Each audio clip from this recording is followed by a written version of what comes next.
Wahdaniyah zat adalah puncak segala tauhid, inti terdalam dari pengenalan terhadap Allah Subhanahu wa Ta'ala, di mana seorang hamba yang menapaki jalan ma'rifat menanggalkan seluruh hijab kemajmukan dan menyaksikan dengan mata batin bahwa tidak ada yang wujud selain Allah, bahwa zatnya adalah satu, esa, mutlak, tidak berbilang, tidak bersekutu, tidak bercampur, tidak serupa dengan apapun, tidak terdiri dari bagian-bagian, tidak terbatas oleh ruang atau waktu, dan tidak bisa disifatkan kecuali dengan apa yang Dia sifatkan sendiri dalam kitabnya dan sabda Nabi-Nya SAW. Sebab segala yang terlintas dalam benak tentang zat Allah, maka Dia bukan demikian. Wahdaniyah dalam zat berarti menyaksikan bahwa segala bentuk pluralitas hanyalah bayangan dalam cermin wujudnya yang tunggal. Sebab Allah tidak bertempat namun meliputi segala sesuatu, tidak bermula dan tidak berakhir, tidak bisa disentuh oleh akal, tetapi dapat disaksikan oleh hati yang telah disucikan dari segala bentuk akuan, hawa nafsu, dan hijab duniawi, sebagaimana firman-Nya dalam surat Al-Ikhlas ayat 1 hingga 4 yang merupakan fondasi tauhid dzatiyah. Katakanlah, Dialah Allah yang Maha Esa, Allah tempat bergantung segala sesuatu, Dia tidak beranak dan tidak diperanakkan, dan tidak ada sesuatu pun yang setara dengannya. Ayat ini bukan hanya menegaskan tauhid secara kalimat, tetapi juga menjadi pernyataan metafisika ilahiyah bahwa zat Allah tidak bisa diperanakkan karena Dia tidak berasal dari sesuatu, tidak bisa melahirkan karena Dia tidak menghasilkan sesuatu dengan zatnya, dan tidak ada yang sebanding karena segala sesuatu adalah ciptaan, sedang Dia adalah Al-Khaliq yang menciptakan segala wujud dari ketiadaan. Oleh karena itu, pemahaman wahdaniyah zat bukan hanya pengakuan rasional, tetapi penyaksian eksistensial oleh ruh yang telah fanah dari segala bentuk selain Allah dan baqa hanya dalam kesadaran keesaan zat Allah. Sebagaimana ditegaskan dalam surat Al-Hadid ayat 3, Dialah yang awal dan yang akhir, yang zahir dan yang batin, dan Dia maha mengetahui segala sesuatu. Maksudnya bahwa tidak ada permulaan yang mendahuluinya, tidak ada akhir yang menyusulnya, tidak ada yang nyata lebih nyata darinya, dan tidak ada yang tersembunyi lebih tersembunyi darinya. Sebab semua permulaan dan akhir, semua zahir dan batin adalah bagian dari ciptaannya yang dilingkupi oleh zatnya yang meliputi segala sesuatu. Ma'rifat terhadap wahdaniyah zat hanya bisa dicapai setelah melalui perjalanan ruhani yang panjang, diawali dengan syariat yang benar, dilanjutkan dengan tariqah yang bersanad, kemudian hakikat yang dibuka dengan mujahadah dan muraqabah, lalu sampailah kepada ma'rifat, yakni penyaksian ruh bahwa tiada yang wujud hakiki kecuali zat Allah, sebagaimana firman-Nya dalam surat Al-Qasas ayat 88, dan janganlah kamu menyeru Tuhan selain Allah, tidak ada Tuhan selain Dia, segala sesuatu akan binasa kecuali wajahnya, baginya segala ketentuan hukum, dan kepadanya kamu dikembalikan.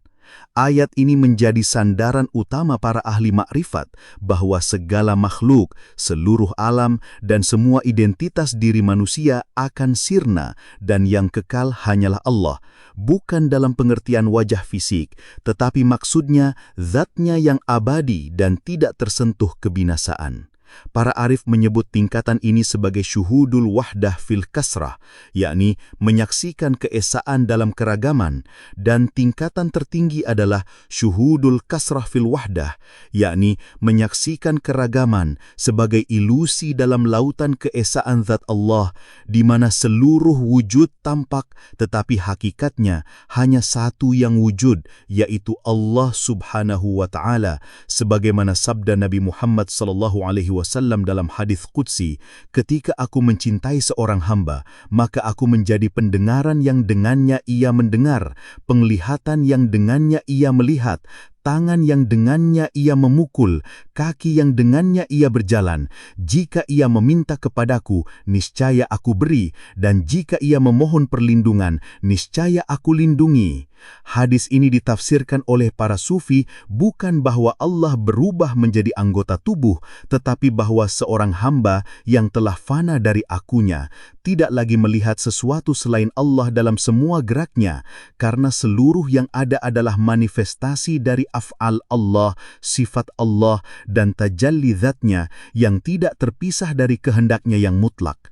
Maka, pemahaman wahdaniyah zat meniadakan segala bentuk pengakuan selain kepada Allah, menafikan segala daya dan upaya selain darinya, sebagaimana firman-Nya dalam surat As-Saffat ayat 96, padahal Allah lah yang menciptakan kamu dan apa yang kamu perbuat itu, sehingga tidak ada gerak, diam, hidup, mati, rezeki, cobaan, suka, duka, kaya, miskin, dan semua aspek kehidupan, kecuali dalam genggaman mutlak Allah. Ma'rifat wahdaniyah zat juga menghapus segala bentuk dualitas antara hamba dan Tuhan dalam makna perpisahan eksistensial. Bukan berarti menyatukan hamba dengan Tuhan dalam satu zat atau merasuknya Tuhan dalam hamba, karena itu adalah kesesatan, tetapi maknanya adalah lenyapnya keakuan hamba sehingga yang tampak hanyalah perbuatan dan kehendak Allah, bukan hamba sebagai pelaku. Sebagaimana dijelaskan oleh para imam tasawuf seperti Imam Al-Junaid yang berkata, ma'rifat adalah ketika warna air tidak tampak karena larut dalam warna cangkir. Maksudnya, hamba yang telah mencapai wahdaniyah zat menjadi sirna dalam kehadiran Allah, sebagaimana air yang jernih tidak terlihat warnanya ketika dituangkan dalam cangkir, sebab ia telah larut total dalam zat yang mewadahinya. Wahdaniyah zat adalah sumber dari segala tajalli, penampakan ilahi di alam semesta, di mana seluruh kejadian, seluruh peristiwa, bahkan denyut jantung dan napas seorang insan adalah refleksi dari nama dan sifat Allah, karena tidak ada satu atom pun yang bergerak tanpa izin dan kehendaknya, sebagaimana firman-Nya dalam surat Yunus ayat 100, dan tidak ada seorang pun yang dapat beriman kecuali dengan izin Allah. Dan dalam surat At-Talaq ayat 2 dan 3, barang siapa bertakwa kepada Allah, niscaya Dia akan memberikan jalan keluar baginya dan memberikan rezeki dari arah yang tidak disangka-sangka. Dan barang siapa yang bertawakal kepada Allah, niscaya Allah akan mencukupkannya. Karena Allah adalah zat yang mengatur segala sesuatu, dan dalam keesaan zatnya tidak ada celah, tidak ada kekurangan, tidak ada kelemahan, tidak ada permulaan, dan tidak ada akhir. Dan pemahaman inilah yang membawa seorang hamba kepada ridha mutlak, syukur mutlak, dan ikhlas mutlak, sebab ia tidak lagi melihat dirinya sebagai pemilik amal, tetapi seluruhnya berasal dari Allah, kembali kepada Allah, dan hanyalah Allah. Dalam puncak kesadaran ini, seorang hamba tidak lagi mengeluh, tidak lagi menyombong, tidak lagi membenci, tidak lagi menyimpan dendam, karena ia menyaksikan bahwa setiap takdir adalah pancaran cinta dan kehendak Allah, bahkan musibah adalah rahmat yang tersembunyi, sebagaimana sabda Nabi SAW, sungguh menakjubkan urusan seorang mukmin, semua urusannya baik baginya.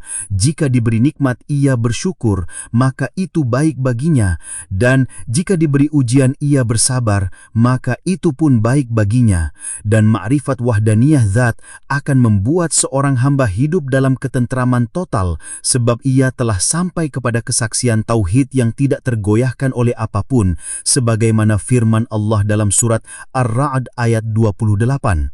Ketahuilah, dengan mengingat Allah, hati menjadi tentram. Para wali Allah yang telah mencapai ma'rifat wahdaniyah zat disebut sebagai orang-orang yang tidak takut dan tidak bersedih hati, sebagaimana dalam surat Al-Yunus ayat 62 dan 63. Ingatlah, sesungguhnya wali-wali Allah itu tidak ada rasa takut atas mereka dan mereka tidak bersedih hati, yaitu orang-orang yang beriman dan selalu bertakwa, karena mereka hidup dalam kepasrahan total, bukan dalam kemalasan, tetapi dalam kesungguhan yang tidak mengaitkan hasil pada usaha diri, melainkan menyerahkan segalanya kepada Allah dengan cinta dan ridha. Maka hakikat wahdaniyah zat adalah dasar segala ibadah, ruh dari segala amal, jiwa dari segala syariat, dan inti dari seluruh peradaban ruhani yang diwariskan oleh para nabi dan diwarisi oleh para pewaris nabi, yaitu para mursyid kamil yang membimbing umat dari gelapnya ilusi banyak kepada terang keesaan zat Allah. Demikianlah, tidaklah cukup hanya membaca buku atau mengikuti pengajian untuk memahami wahdaniyah zat, melainkan harus ditempuh dengan perjalanan batin yang disertai dengan bimbingan mursyid yang bersanad, zikir yang terus-menerus, mujahadah yang tidak henti, dan kerendahan hati yang total kepada Allah Subhanahu wa Ta'ala.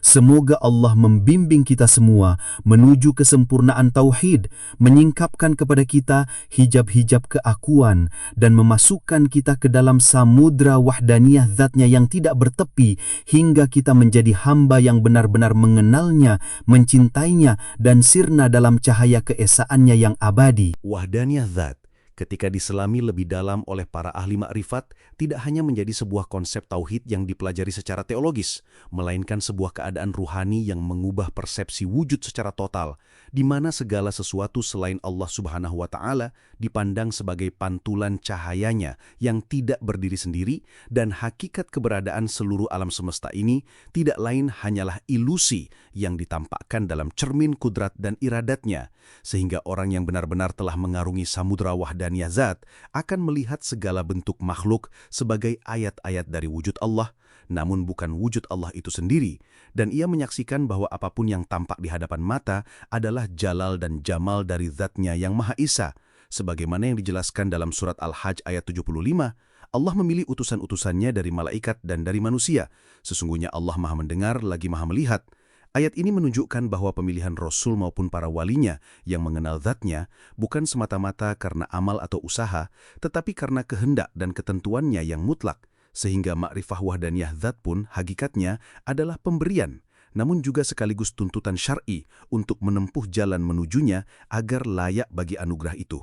Dan dalam wahdaniyah zat, para ahli hakikat memahami bahwa seluruh nama-nama dan sifat-sifat Allah yang 99 itu adalah jalan pengenalan terhadap zat yang tidak bisa digambarkan, karena zat Allah tidak tersentuh oleh makhluk, namun dikenali melalui asma dan sifatnya, sebagaimana sabda Rasulullah SAW, sesungguhnya Allah memiliki 99 nama, siapa yang menghafalnya akan masuk surga, dan dalam tafsir makrifat, menghafal bukan hanya menyebutkan nama-nama itu, tetapi mengalami dan menyaksikan sifat-sifat itu dalam kehidupan nyata hingga mengantar kepada pengenalan zat, karena asma dan sifat hanyalah perantara, sedangkan zat adalah tujuan makrifat yang tertinggi.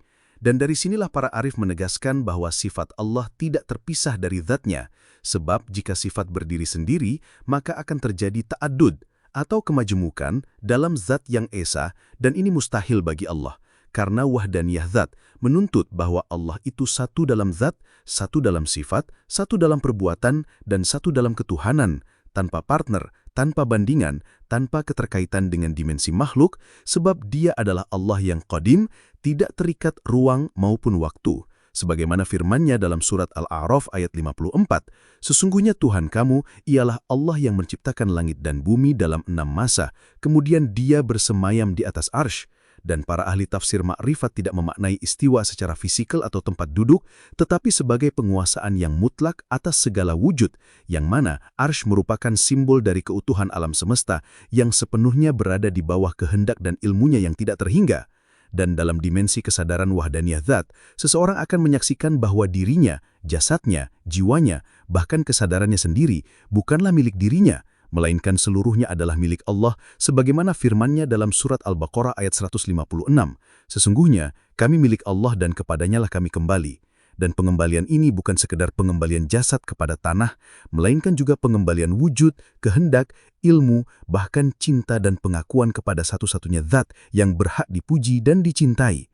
Dalam tahap ini, seorang arif tidak lagi melihat amal sebagai milik dirinya, sebagaimana para sahabat dahulu selalu berkata, "Kalaulah bukan karena rahmat Allah, sungguh kami tidak mampu bersuci, tidak mampu sholat, dan tidak mampu tunduk."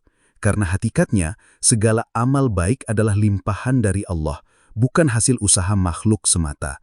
Dan dalam penghayatan wahdaniyah zat, ucapan la ilaha illallah bukan sekedar kalimat tauhid, tetapi pernyataan bahwa tiada wujud hakiki, tiada daya, tiada kehendak, tiada cahaya, tiada ilmu, tiada kehidupan, dan tiada realitas selain Allah. Karena selainnya adalah ciptaan, bayangan, dan manifestasi dari tajalli af'al, tajalli sifat, hingga tajalli zat. Dan inilah yang disebut oleh para sufi sebagai Nur Muhammad, yaitu cahaya pertama yang diciptakan Allah sebagai perantara penciptaan seluruh alam. Dan dalam hadis yang berbunyi, yang pertama kali diciptakan Allah adalah cahayaku, menunjukkan bahwa segala sesuatu berawal dari cahaya zatnya yang tidak tersentuh kegelapan. Maka barang siapa mengenal Nur Muhammad, sesungguhnya ia sedang mengenal cermin ma'rifatullah. Karena Rasulullah SAW adalah tajalli kesempurnaan wahdaniyah zat di alam insani, yang mana sifat, perilaku, akhlak dan tutur katanya adalah pancaran langsung dari zat yang maha indah dan maha luhur.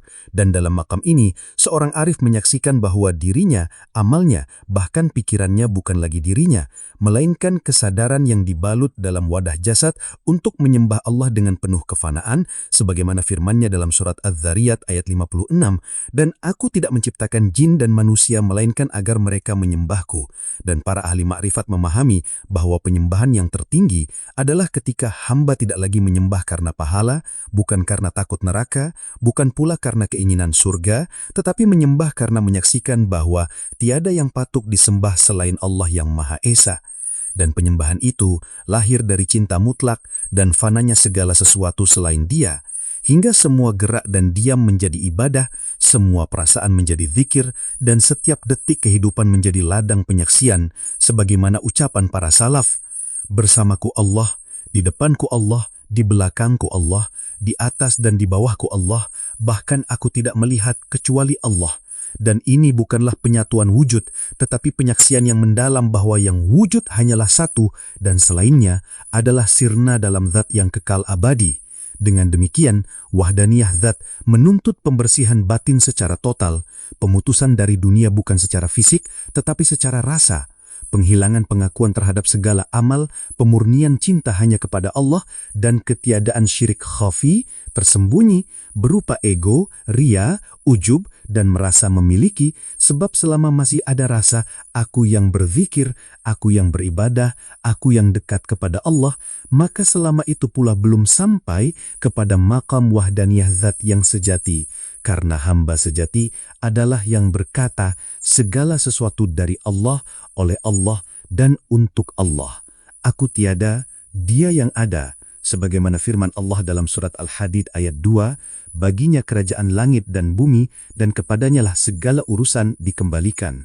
Maka, siapa yang telah sampai kepada penyaksian ini, tidak lagi meminta selain ridha Allah, tidak lagi mencari selain wajah Allah, dan tidak lagi berharap melainkan bersatu dalam cinta yang tidak berbatas dengan zat yang maha abadi dan maha esa. Sesungguhnya wahdaniyah zat bukan sekadar konsep teologis yang menjadi prinsip dalam ilmu tauhid, melainkan merupakan rahasia terdalam dari penyaksian wujud Allah Subhanahu wa Ta'ala yang Maha Tunggal, yang tidak tersentuh oleh keragaman sifat makhluk dan tidak terikat oleh waktu, ruang, maupun dimensi penciptaan, karena zatnya mendahului segala permulaan dan melampaui segala pengakhiran.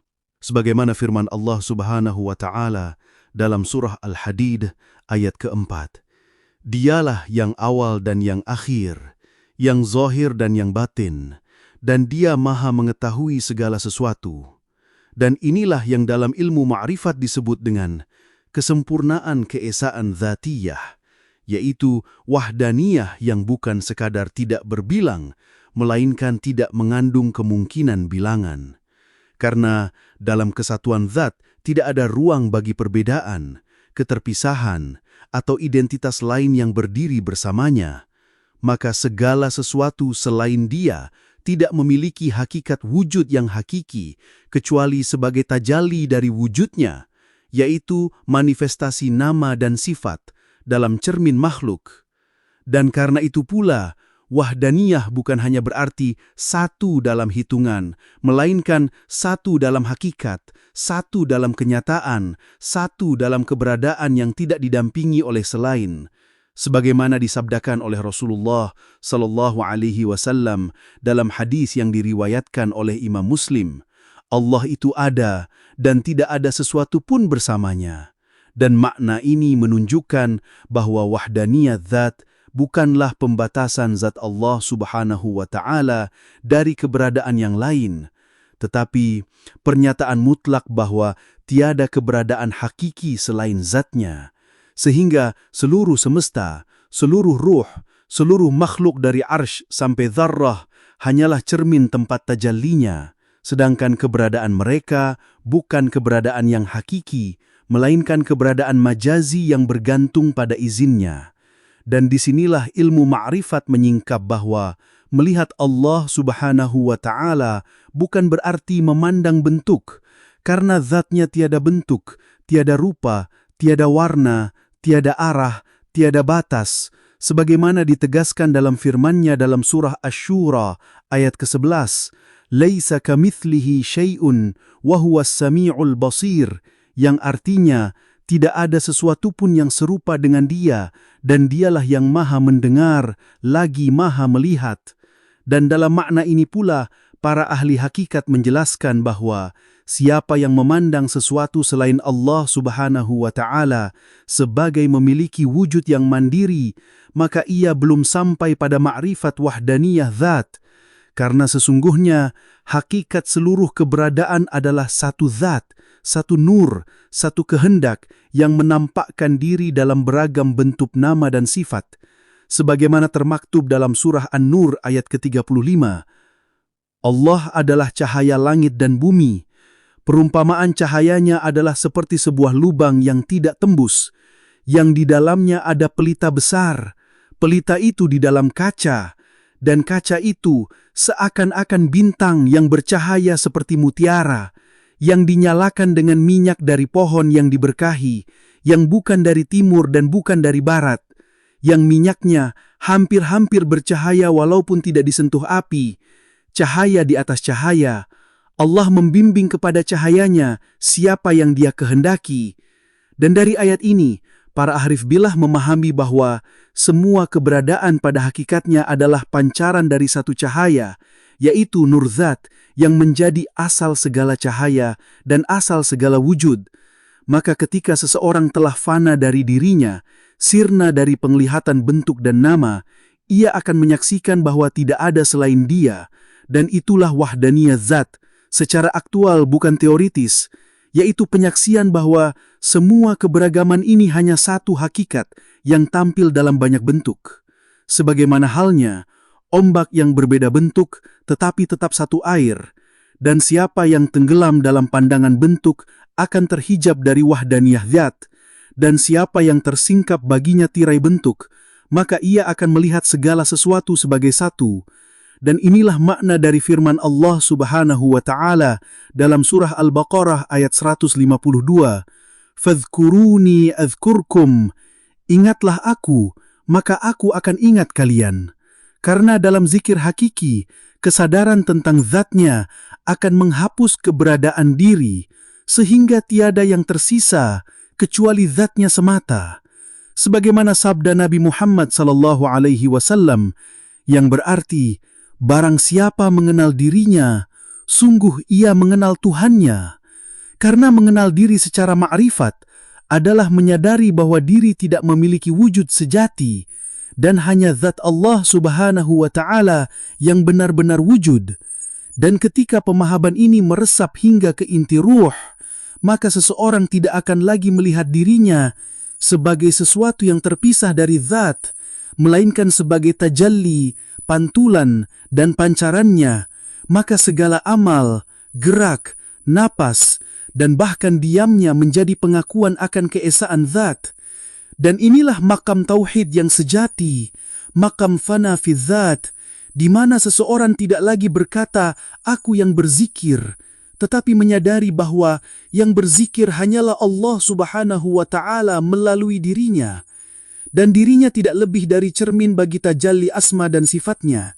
Dan dalam makam ini, seorang hamba akan benar-benar tunduk, tidak lagi memiliki kehendak pribadi, tidak lagi punya kepentingan duniawi, karena ia telah ditarik oleh cahaya wahdaniyah zat ke dalam samudra fana yang dalam. Dan di dalam fana itulah ia mengenal bahwa semua perbuatan, semua kehendak, semua ciptaan, tidak lain adalah perwujudan dari kudrah dan iradah Allah Subhanahu wa Ta'ala.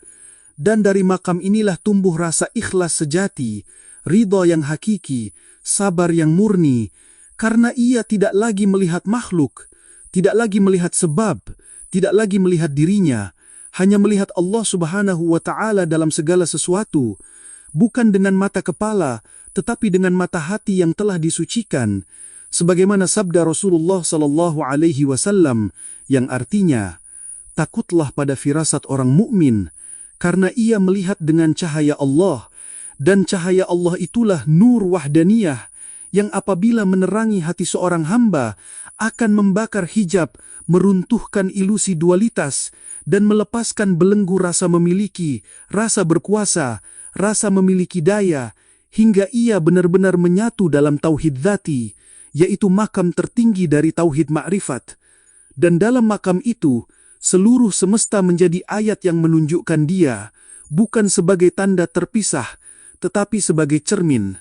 Dan seluruh suara, gerakan, napas, dan keheningan menjadi zikir yang menyuarakan hanya satu nama, Allah, Allah, Allah. Tiada yang lain selain Allah, tiada yang wujud selain Allah, tiada yang berbuat selain Allah. Dan dalam puncak penyaksian ini, seorang arif tidak akan pernah kembali kepada pandangan dualitas, karena ia telah fana fi dzat dan baqa billah, hidup dalam Allah, bersama Allah, dengan Allah, dan untuk Allah semata. Dan pada tingkatan makrifat tertinggi, pemahaman mengenai wahdaniyah zat menjadikan seseorang keluar dari segala bentuk keterikatan terhadap pengenalan melalui sifat, nama, ataupun af'al. Sebab kesadaran wahdaniyah ini bukanlah sekadar pengakuan dengan lisan atau ilmu rasional tentang keesaan Allah Subhanahu wa Ta'ala, melainkan sebuah pencapaian fana dalam tauhid, di mana segala sesuatu selain Allah Subhanahu wa Ta'ala tidak lagi memiliki eksistensi dalam pandangan batin seorang arif. Sebagaimana firman Allah Subhanahu wa Ta'ala dalam surah Al-Qasas ayat 88, dan janganlah engkau menyeru Tuhan yang lain beserta Allah. Tidak ada Tuhan selain Dia. Segala sesuatu akan binasa, kecuali wajahnya. Baginya segala ketetapan, dan hanya kepadanya kamu dikembalikan. Ayat ini menegaskan bahwa seluruh makhluk akan lenyap kecuali wajah Allah Subhanahu wa Ta'ala, yakni zatnya yang maha kekal, yang oleh para arif dimaknai bahwa yang wujud sebenarnya hanyalah Dia, sedangkan makhluk tiada selain sebagai bayangan atau pantulan dari cahaya keberadaannya.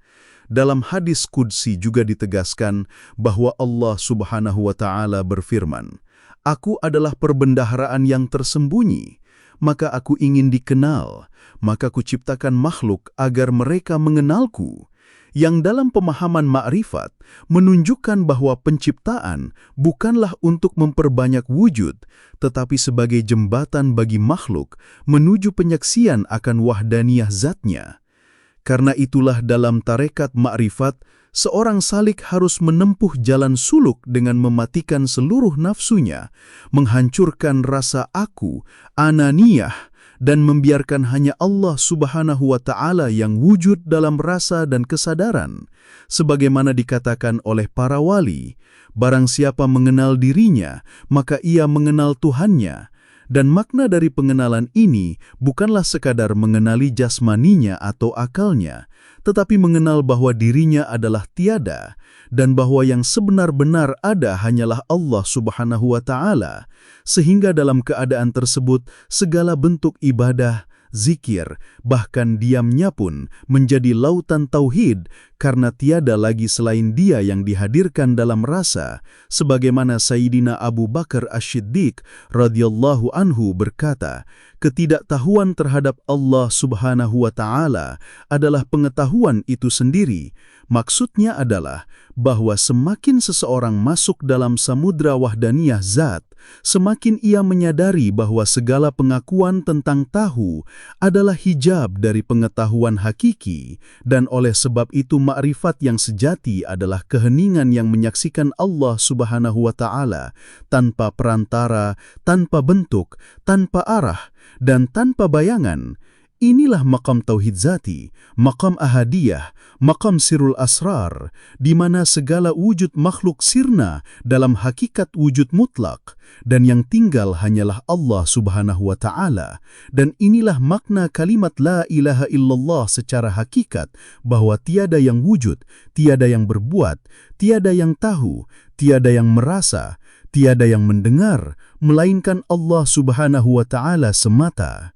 Dan pada makam inilah para arif menemui Allah Subhanahu wa Ta'ala bukan melalui pencarian, tetapi melalui penyaksian langsung dalam batin, tanpa batas ruang dan waktu, sebagaimana Rasulullah SAW bersabda, siapa yang mengenal dirinya, sungguh ia telah mengenal Tuhannya. Dan dalam makna paling halus, wahdaniyah zat ini menegaskan bahwa seluruh tajalli, seluruh wujud, seluruh nama dan sifat yang terlihat oleh mata kepala maupun mata hati hanyalah pantulan, bukanlah zat itu sendiri. Dan bila seorang salik masih menyangka bahwa dirinya melihat Allah Subhanahu wa Ta'ala dalam wujud sesuatu, maka sungguh ia masih berada dalam batas tajalli, belum mencapai hakikat wahdaniyah zat.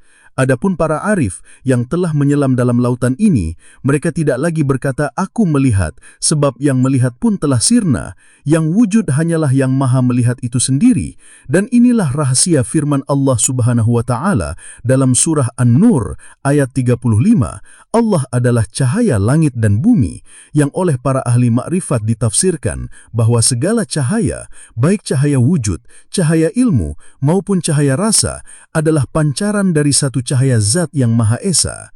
Dan barang siapa mengenal cahaya itu hingga ke pangkalnya, maka ia akan sirna dalam keesaan mutlak, di mana segala dua dan segala selain lenyap. Dan inilah maqam fana fillah, yang merupakan gerbang menuju baqa billah, yakni kesadaran bahwa diri ini hanya hidup dengan Allah Subhanahu wa Ta'ala, melalui Allah Subhanahu wa Ta'ala, dan dalam Allah Subhanahu wa Ta'ala. Sebagaimana disebut dalam hadis sahih riwayat Imam Al-Bukhari, aku menjadi pendengarannya yang ia gunakan untuk mendengar, penglihatannya yang ia gunakan untuk melihat, tangannya yang ia gunakan untuk memukul, dan kakinya yang ia gunakan untuk berjalan. Maka pada maqam ini, seseorang bukan hanya mengesahkan Allah Subhanahu wa Ta'ala secara keyakinan, tetapi menjadikan seluruh hidupnya sebagai medan tauhid zat, di mana seluruh pergerakan adalah manifestasi kehendak ilahi, dan seluruh diamnya adalah pancaran nur kehadirannya. Dan apabila seseorang telah mencapai maqam ini dengan sebenar-benarnya, maka ia akan menjadi cermin bagi rahmat Allah Subhanahu wa Ta'ala di muka bumi, dan seluruh semesta tunduk kepada kehadirannya, karena ia tidak lagi hadir dengan dirinya, melainkan dengan kehadiran yang maha hadir, sebagaimana dalam surah Al-Fath ayat 10. Sesungguhnya orang-orang yang membaiatmu, sesungguhnya mereka membaiat Allah, tangan Allah di atas tangan mereka. Dan inilah maqam hakikat Rasulullah SAW sebagai cermin wahdaniyah zat dalam rupa insan kamil, yang mana segala sifat manusiawinya telah sirna dalam hakikat Nur Muhammad, yang pada akhirnya bersumber dari zat Allah Subhanahu wa Ta'ala yang maha wahid, tanpa sekutu, tanpa bandingan, tanpa arah, tanpa bentuk, tanpa awal dan tanpa akhir, yang hanya bisa dikenal oleh hati yang telah dimatikan dari selainnya dan dihidupkan oleh nur makrifat. Maka siapa yang ingin mencapai pemahaman ini, hendaklah ia mati sebelum mati, hidup dalam hidupnya, dan melihat tanpa melihat selain Dia. Itulah hakikat wahdaniyah zat yang tidak bisa diraih oleh lisan, tidak bisa diungkapkan oleh pena, tetapi hanya bisa ditampung oleh hati yang telah dibakar oleh api cinta, dilarutkan dalam zikir, dan disirnakan oleh lautan tauhid. Dan ketika ma'rifatullah mencapai hakikat wahdaniyah zat, maka tidaklah tersisa sesuatu pun dari keberbilangan, selain bilangan itu sendiri dibatalkan oleh keesaan zat yang mutlak, yakni tiada dua, tiada tiga, bahkan tiada satu pun selain Dia, karena bilangan hanya berlaku dalam ruang dan waktu. Sementara zat Allah Subhanahu wa Ta'ala melampaui ruang, melampaui waktu, bahkan melampaui konsep bilangan itu sendiri. Maka dalam marifat hakiki, ketika seorang hamba mengenal Allah Subhanahu wa Ta'ala bukan melalui panca indera, bukan melalui logika, bukan pula melalui khayalan, melainkan melalui penyaksian batin yang fana dalam zatnya, ia pun lenyap dari segala bentuk banyak, bentuk rupa, bentuk makna, bahkan lenyap dari dirinya sendiri. Inilah yang disebut dengan fana fi zat, yakni lenyap di dalam keesaan zat Allah Subhanahu wa Ta'ala yang maha mutlak. Sebagaimana sabda Rasulullah SAW dalam hadis qudsi, "Tidaklah hambaku mendekat kepadaku dengan sesuatu yang lebih aku cintai daripada apa yang aku wajibkan atasnya, dan hambaku senantiasa mendekat kepadaku dengan amalan-amalan sunnah hingga aku mencintainya. Jika aku mencintainya, maka aku menjadi pendengarannya yang dengannya ia mendengar, penglihatannya yang dengannya ia melihat, tangannya yang dengannya ia memukul, dan kakinya yang dengannya ia berjalan." Riwayat Imam Al-Bukhari. Maka maknanya, ketika Allah Subhanahu wa Ta'ala telah menjadi zat dalam dirinya, maka ia bukan lagi ia, tidak pula miliknya, melainkan semuanya telah tersingkap bahwa hakikat dari semua itu hanyalah Dia semata. Dalam ilmu ma'rifat, ini dinamakan tajalli dzatiyah, yaitu penyingkapan Allah Subhanahu wa Ta'ala dalam zatnya tanpa perantara, tanpa hijab, tanpa bentuk, dan tanpa suara, sebagaimana firman Allah Subhanahu wa Ta'ala dalam surah Al-Hadid ayat ketiga, "Huwal awwalu wal akhiru wal zahiru wal batinu wa huwa bikulli syai'in alim." Artinya, Dialah yang awal dan yang akhir, yang zahir dan yang batin, dan Dia maha mengetahui segala sesuatu. Maka dalam pemahaman ma'rifatullah, wahdaniyah zat bukan sekedar keesaan angka, tetapi keesaan yang tidak didahului oleh ketiadaan, tidak dibatasi oleh kebaruan, dan tidak tersentuh oleh sesuatu pun dari makhluk, karena segala makhluk hanyalah tajalli, pancaran dari wujudnya, bukan selainnya. Maka tidaklah terdapat sesuatu selain Dia, sebagaimana ditegaskan dalam surah Al-Qasas ayat 88, "Kullu syai'in halikun illa wajhahu." Artinya, segala sesuatu akan binasa kecuali wajahnya. Dalam tafsir ma'rifat, yang dimaksud wajahnya adalah zatnya yang maha kekal, sedangkan segala yang lainnya adalah fana dan akan binasa, baik tubuh, ruh, bahkan nama dan identitas manusia itu sendiri, sebab semua yang dapat dinamai pasti terikat ruang dan waktu, sedangkan zat Allah Subhanahu wa Ta'ala tidak terikat oleh keduanya. Maka tidaklah benar jika dikatakan ada dua zat atau bahkan satu zat, karena Allah Subhanahu wa Ta'ala adalah di luar bilangan dan bukan makhluk yang terbatas, sebab bilangan hanya berlaku bagi yang berhimpun dan yang dapat dibagi, sedangkan zat Allah Subhanahu wa Ta'ala adalah Al-Ahad sebagaimana dalam surah Al-Ikhlas ayat pertama. "Qul huwallahu ahad," artinya katakanlah Dialah Allah yang Maha Esa. Lafaz ahad menunjukkan keesaan zat yang tidak berbilang, tidak tersusun, tidak terbagi, dan tidak bersyarikat. Maka siapa yang mengenal Allah Subhanahu wa Ta'ala dengan benar melalui jalan ma'rifat, ia akan menyaksikan bahwa segala wujud yang tampak hanyalah pancaran dari wujud mutlak, yakni Allah Subhanahu wa Ta'ala sendiri. Inilah makna dari la maujuda illallah, yakni tiada yang wujud pada hakikatnya kecuali Allah Subhanahu wa Ta'ala, sedangkan segala selainnya adalah bayang-bayang dari tajalli wujudnya. Maka, bila seseorang berkata, "aku" atau engkau, dalam pandangan ma'rifat sejati, itu hanyalah simbolisasi dari zat yang satu, yang menampakkan diri dalam beraneka rupa, sebagaimana firman Allah Subhanahu wa Ta'ala dalam surah Fussilat ayat 53. Sanurihim ayatina fil afaqi wa fi anfusihim hatta yatabayyana lahum annahul haqq. Artinya, kami akan memperlihatkan kepada mereka tanda-tanda kekuasaan kami di segenap penjuru dan pada diri mereka sendiri, hingga jelaslah bagi mereka bahwa sesungguhnya dialah yang maha benar. Maka dengan penyaksian tersebut, seorang ma'rifat tidak lagi melihat dunia sebagai dunia, tidak lagi melihat manusia sebagai manusia, tetapi semuanya adalah cermin dari zat yang esa, sebagaimana sabda Rasulullah SAW, "Man arafa nafsahu faqad arafa rabbahu." Barang siapa mengenal dirinya, maka sungguh ia telah mengenal Tuhannya, karena dengan menyelami diri yang fana, ia akan sampai pada keesaan yang hakiki, yaitu zat yang tidak pernah berbilang, tidak pernah berubah, dan tidak pernah terbagi. Maka pengenalan terhadap wahdaniyah zat bukan sekedar hafalan kalimat, tetapi penyaksian batin yang menembus batas-batas logika dan hayalan, hingga fana segala penglihatan dan yang terlihat, pendengaran dan yang didengar, keberadaan dan yang ada, sehingga tiada lagi yang dilihat kecuali Dia, tiada lagi yang dicinta kecuali Dia, tiada lagi yang dirindukan kecuali Dia. Karena dialah awal dari semua permulaan dan akhir dari semua pengakhiran. Sebagaimana dia firmankan dalam surah Al-Baqarah ayat 282. Wallahu bikulli syai'in alim. Artinya, dan Allah maha mengetahui segala sesuatu. Dan segala sesuatu itu sendiri adalah bentuk dari pengetahuannya yang tidak terpisah dari zatnya. Maka wahdaniyah zat adalah kesadaran total bahwa tiada dua dalam keesaannya, tiada ruang bagi selainnya, dan tiada wujud selain dirinya. Sebab dialah wujud mutlak, yang mustahil memiliki sekutu, mustahil bertempat, dan mustahil dibayangkan dalam bentuk apapun, karena setiap bayangan adalah keterbatasan. Sedangkan zat Allah Subhanahu wa Ta'ala adalah Al-Ahad. Maka ketahuilah, barang siapa yang mengenal wahdaniyah zat secara hakiki, niscaya ia telah menyaksikan Allah Subhanahu wa Ta'ala di setiap nafasnya, di setiap gerak diamnya, dan di dalam dirinya sendiri.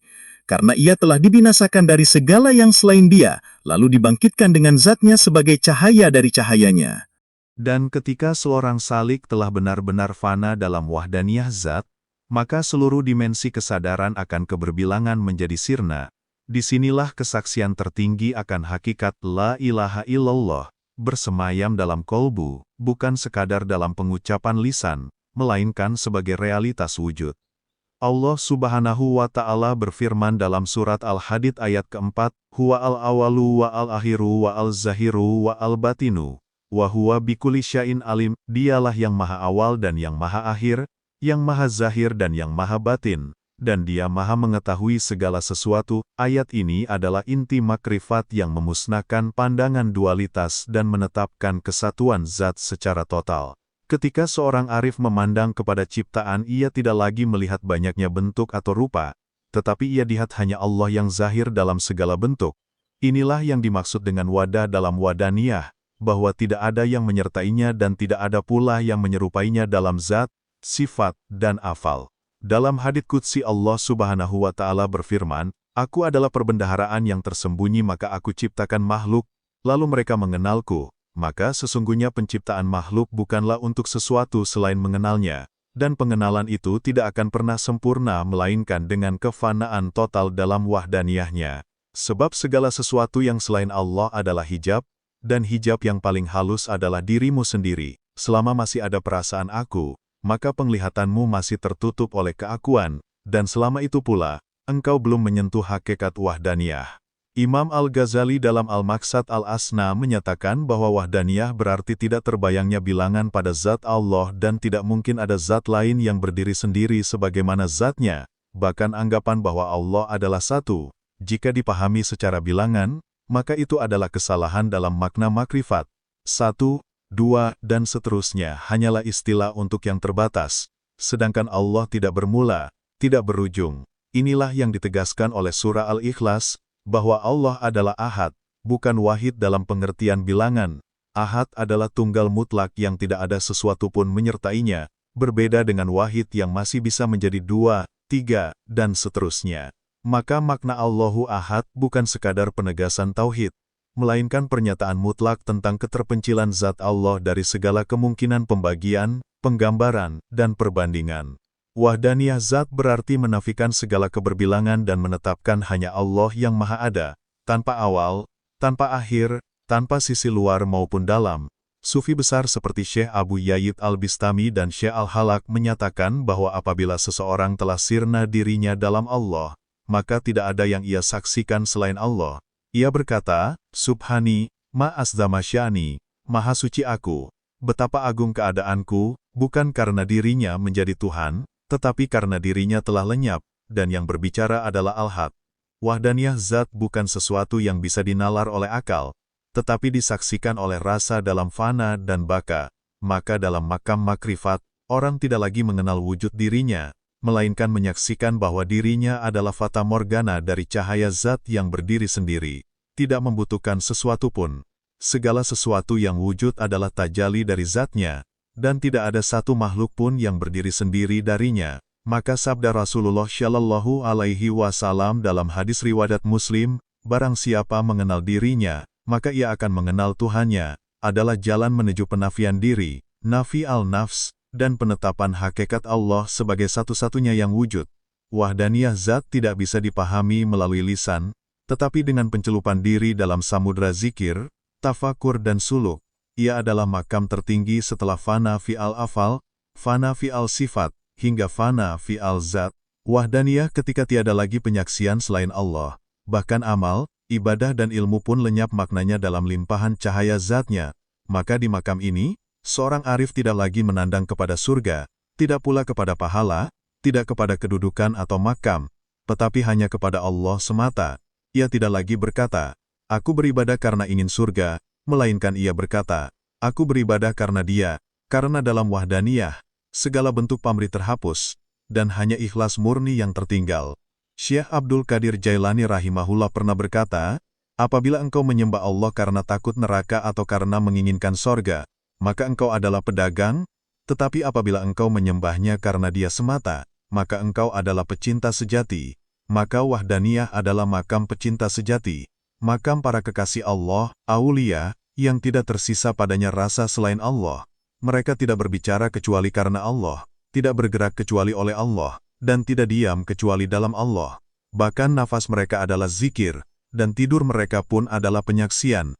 Inilah makam orang-orang yang telah mati sebelum mati, al-maut qabla al-maut, yang hidupnya hanyalah cermin bagi cahaya wahdaniyah zat.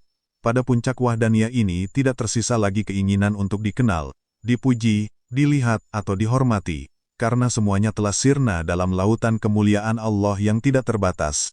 Segala sesuatu menjadi fana, dan yang baka hanyalah Allah Subhanahu wa Ta'ala. Sebagaimana firman-Nya dalam surah Ar-Rahman ayat ke-26 dan ke-27, Kullu man 'alaiha fan, wa yabqa wajhu rabbika dzul jalali wal ikram, yang artinya, semua yang ada di bumi itu akan binasa, dan tetap kekal wajah Tuhanmu yang memiliki kebesaran dan kemuliaan. Maka tidak ada yang benar-benar wujud kecuali zat yang bersifat dengan wahdaniyah. Dialah Allah. Tidak ada Tuhan selain Dia, dan hanya Dia yang layak disembah dan dicintai secara mutlak. Dan sungguh, bagi hamba yang telah fana dirinya di dalam zat Allah Subhanahu wa Ta'ala, maka dia tidak lagi mengenal selain wujud Allah yang tunggal, satu, esa, tidak terbagi, tidak terpisah, dan tidak berganda dalam sifat ataupun makna, sebagaimana yang diisyaratkan dalam firman-Nya dalam surah Al-Hadid ayat ke-4. Dialah yang awal dan yang akhir, yang zahir dan yang batin, dan Dia maha mengetahui segala sesuatu. Maka, apabila seorang hamba telah menyaksikan bahwa tiada awal kecuali Allah, tiada akhir kecuali Allah, tiada yang tampak kecuali Allah, tiada yang tersembunyi kecuali Allah, maka segala sesuatu yang sebelumnya dianggap lain, kini lebur di dalam penyaksian tauhid zati, yakni wahdaniyah zat. Disinilah para arifin menafsirkan kalimat tauhid bukan lagi sekadar lafaz la ilaha illallah secara lahiriah, tetapi menghayatinya secara batiniah bahwa tiada wujud selain Allah, tiada aku selain Dia, tiada gerak selain geraknya, sebagaimana yang ditegaskan dalam hadis qudsi yang berbunyi, Apabila aku mencintai seorang hamba, maka akulah pendengarannya yang dengannya dia mendengar, penglihatannya yang dengannya ia melihat, tangannya yang dengannya ia memukul, dan kakinya yang dengannya ia berjalan. Hadis ini diriwayatkan oleh Imam Al-Bukhari rahimahullah dalam sahihnya, mengisyaratkan bahwa seorang hamba yang telah menyatu dalam wahdaniyah zat tidak lagi bertindak atas dasar dirinya, melainkan semata-mata karena Allah, oleh Allah, dan dalam Allah. Ia telah mencapai maqam tauhid hakiki, bukan sekadar tauhid akidah atau tauhid lisan, tetapi tauhid wujud dan penyaksian, di mana seluruh nafsunya telah musnah, seluruh keakuannya telah lenyap, dan yang tersisa hanyalah Allah semata dalam segala sesuatu. Dalam pandangan ini, alam semesta bukanlah wujud yang berdiri sendiri, tetapi hanya bayangan atau pantulan dari wujud Allah yang maha nyata, sebagaimana dijelaskan dalam surah Ar-Rahman ayat ke-26 dan 27. Semua yang ada di bumi akan binasa, dan tetap kekal wajah Tuhanmu yang mempunyai kebesaran dan kemuliaan, maka tidak ada hakikat keberadaan bagi sesuatu kecuali wajah Allah, yaitu zatnya yang tidak tersentuh oleh ruang, waktu, dan sebab. Inilah maqam wahdaniyah zat yang hanya dapat dicapai oleh mereka yang telah melewati segala hijab, segala maqam, segala nama, segala sifat, dan berhenti pada zat Allah yang tidak bisa digambarkan, tidak bisa dibatasi, tidak bisa dibandingkan, dan tidak bisa dicapai oleh akal ataupun logika. Sebagaimana disebut dalam surah Asy-Syura ayat ke-11, "Laisa kamitslihi syai'un wa huwas samiul basir", yang artinya tidak ada sesuatu pun yang serupa dengan Dia, dan Dia Maha mendengar lagi Maha melihat. Maka, siapa yang mengaku mengenal Allah namun masih memisahkan wujud makhluk dengan wujud Allah, masih menganggap alam sebagai sesuatu yang berdiri sendiri, sesungguhnya ia belum mengenal wahdaniyah zat dengan sebenar-benarnya.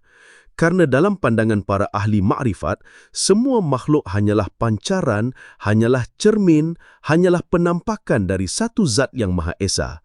Mereka tidak menyembah bentuk, tidak menyembah nama, tidak menyembah sifat, tetapi menyembah zat Allah yang Maha Suci dan Maha Tunggal, sebagaimana doa Rasulullah SAW dalam sujud beliau, "Ya Allah, aku berlindung kepadamu dari menyekutukanmu dengan sesuatu yang aku ketahui, dan aku memohon ampun kepadamu dari apa yang aku tidak ketahui."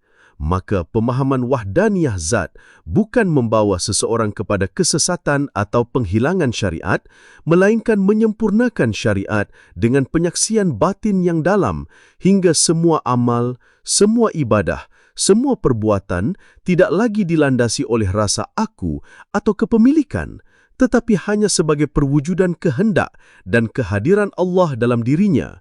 Dengan itu, ia menjadi hamba yang sejati yang disebut dalam surah Az-Zariyat ayat ke-56. Dan tidaklah aku menciptakan jin dan manusia, melainkan supaya mereka beribadah kepadaku.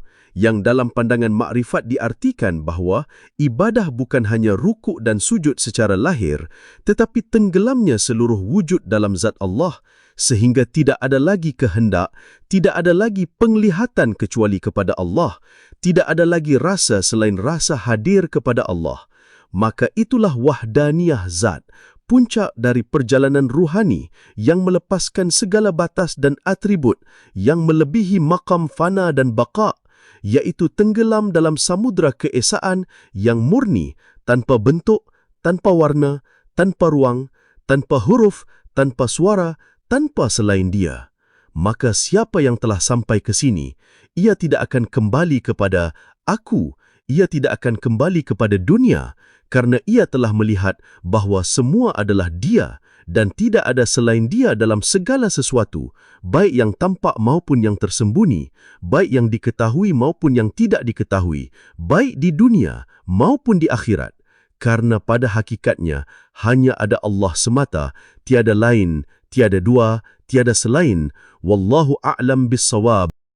Ketahuilah bahawa kelanjutan dari penjelasan mengenai wahdaniyah zat tidak akan pernah selesai dijabarkan dengan kalam, pena, maupun daya akal manusia, karena segala yang terbatas tidak akan pernah mampu mencakup yang maha tidak terbatas.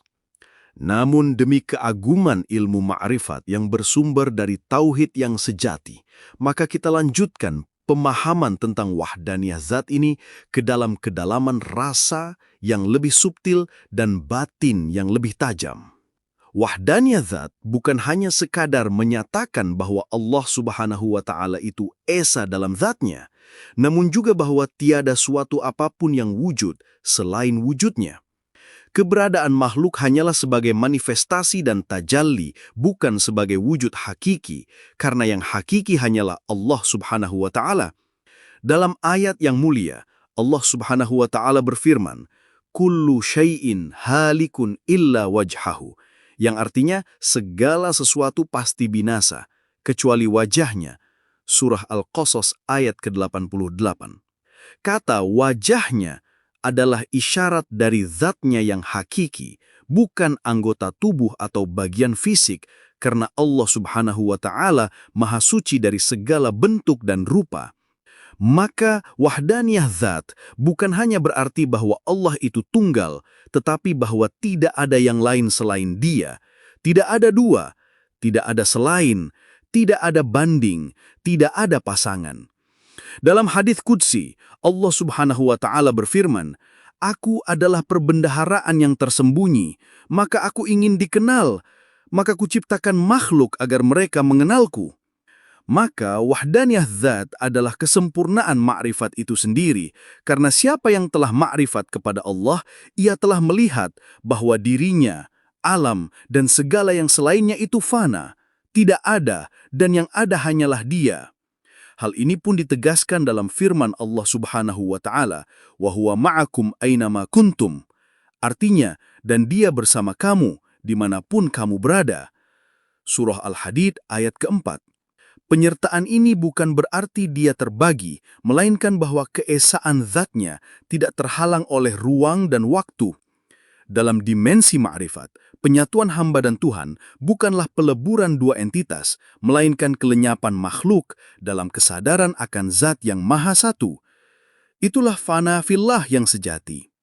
Dalam maqam wahdaniyah, tidak ada lagi dua, tidak ada lagi kesan dualitas antara hamba dan Tuhan, karena segala sesuatu hanyalah darinya, dengannya, dalamnya dan kepadanya. Firman Allah Subhanahu wa Ta'ala, "Inna ila rabbika ruj'a." Artinya, sesungguhnya kepada Tuhanmu lah tempat kembali. Surah Al-Alaq ayat ke-8. Maka kembali itu bukan hanya pada hari akhir, tetapi sejak saat ini, dalam kesadaran rohani, seorang arif harus kembali pada wahdaniyah zat.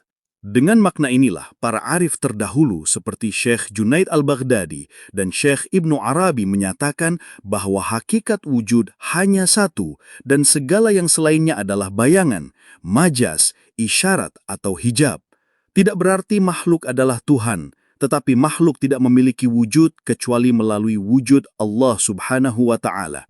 Maka siapa yang telah sampai pada ma'rifat wahdaniyah zat, ia tidak akan lagi melihat dirinya, amalnya, bahkan tidak melihat surga dan neraka sebagai tujuan, karena yang dilihatnya hanyalah Allah Subhanahu wa Ta'ala dalam setiap nafas, dalam setiap getar, dalam setiap zikir, dan dalam setiap diam.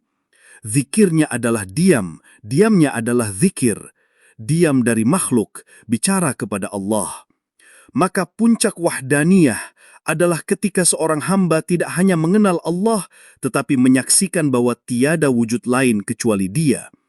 Wahdaniyah zat bukanlah konsep untuk dipahami semata, tetapi hakikat untuk dilalui, untuk dialami dan untuk dihayati.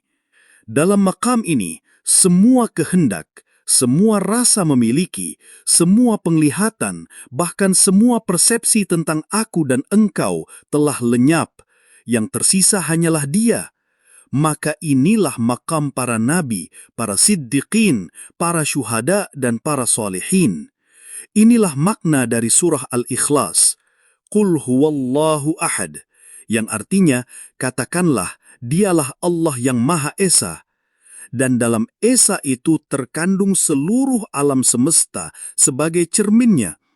Maka wahdaniyah zat bukan sekadar ilmu, tetapi jalan cinta, jalan fana, jalan menuju kesaksian yang mutlak bahwa la ilaha illallah itu bukan hanya kalimat, tetapi kenyataan mutlak. Barang siapa yang telah menyaksikannya, ia telah ma'rifat, dan barang siapa yang belum menyaksikannya, ia masih dalam tirai akal.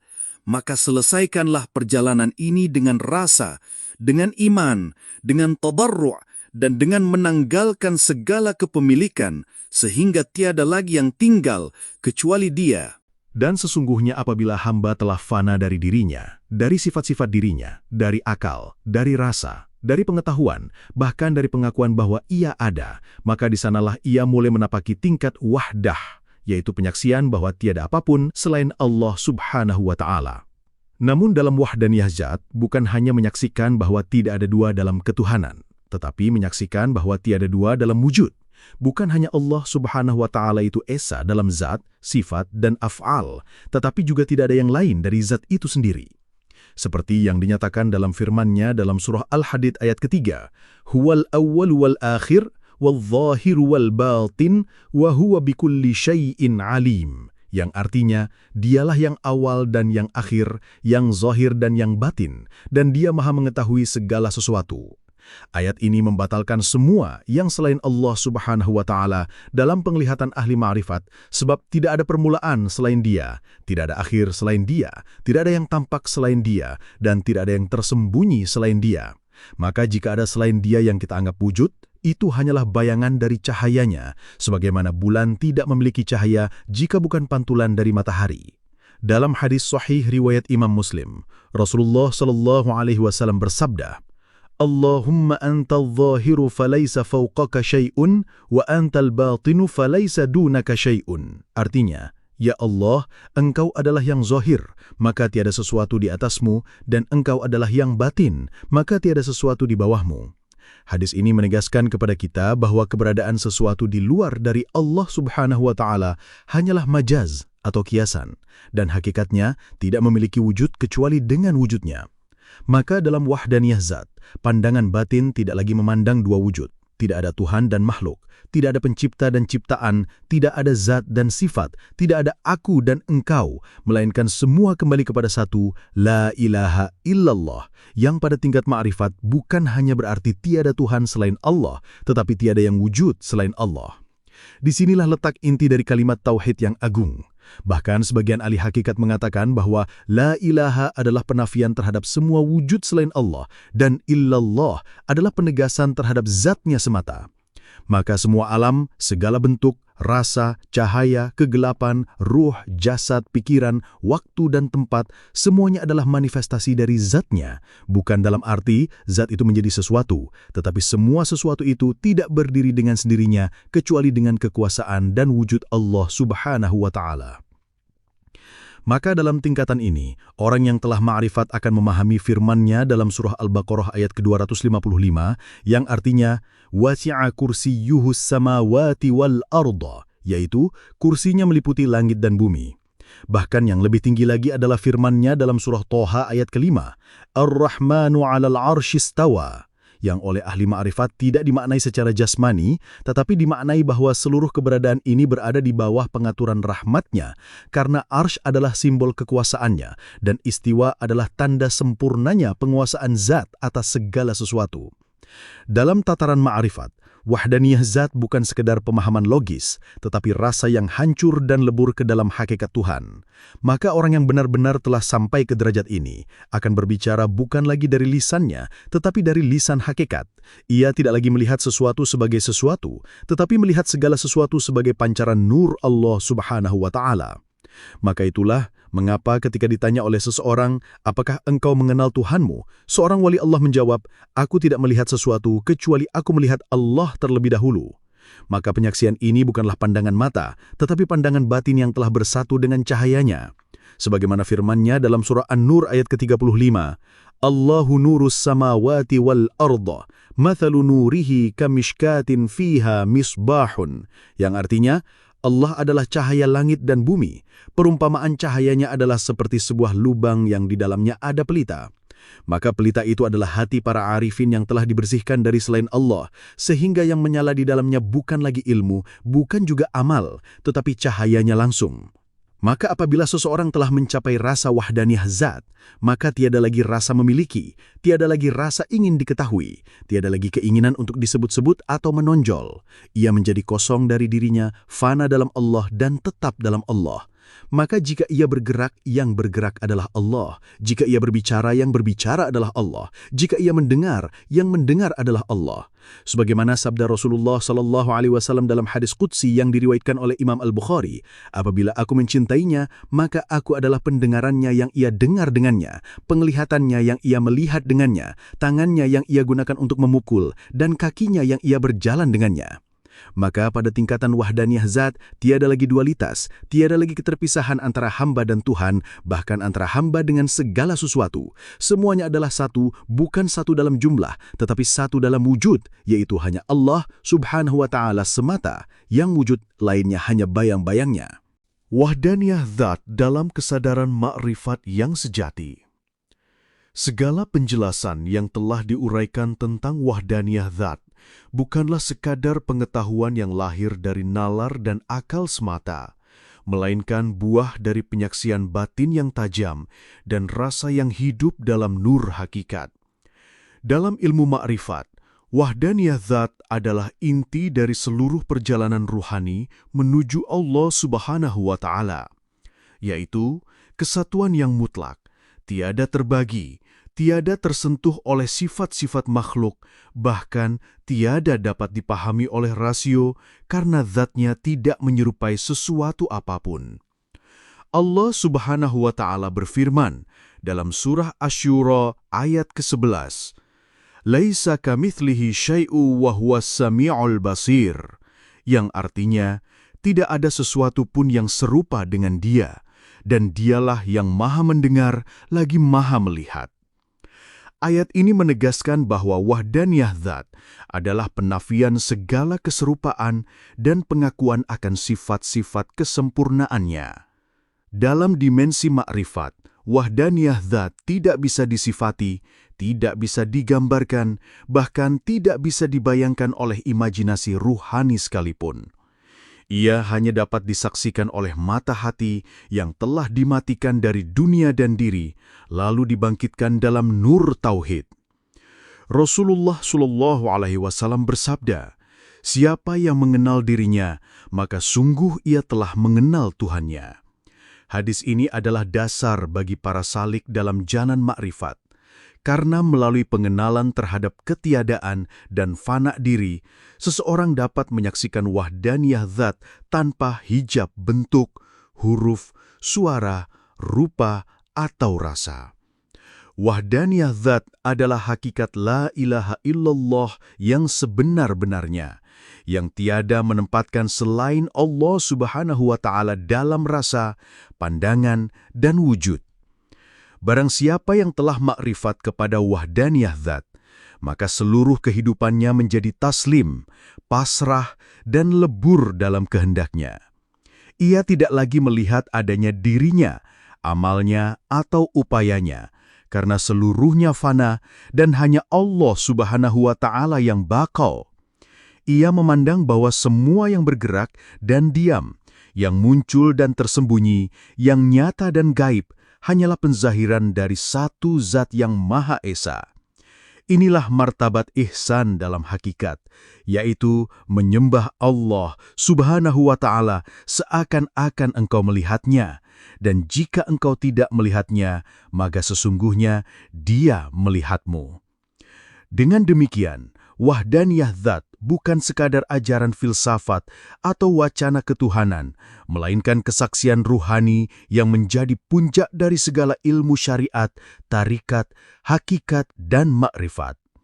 Wahdaniyah zat adalah satu-satunya realitas mutlak yang kekal abadi, sementara seluruh selainnya adalah semu, bayang-bayang, dan lenyap. Maka barang siapa yang telah mencapai makrifat wahdaniyah zat, Sesungguhnya ia telah menyempurnakan tujuannya sebagai hamba dan menyatu dalam cinta dengan sang kekasih sejati, Allah Subhanahu wa Ta'ala. Semoga Allah Subhanahu wa Ta'ala membuka hijab hati kita, meneguhkan kita dalam jalan tauhid yang murni, dan mematikan kita dalam keadaan makrifat kepadanya. Amin ya Rabbal Alamin. Wallahu a'lam bissawab.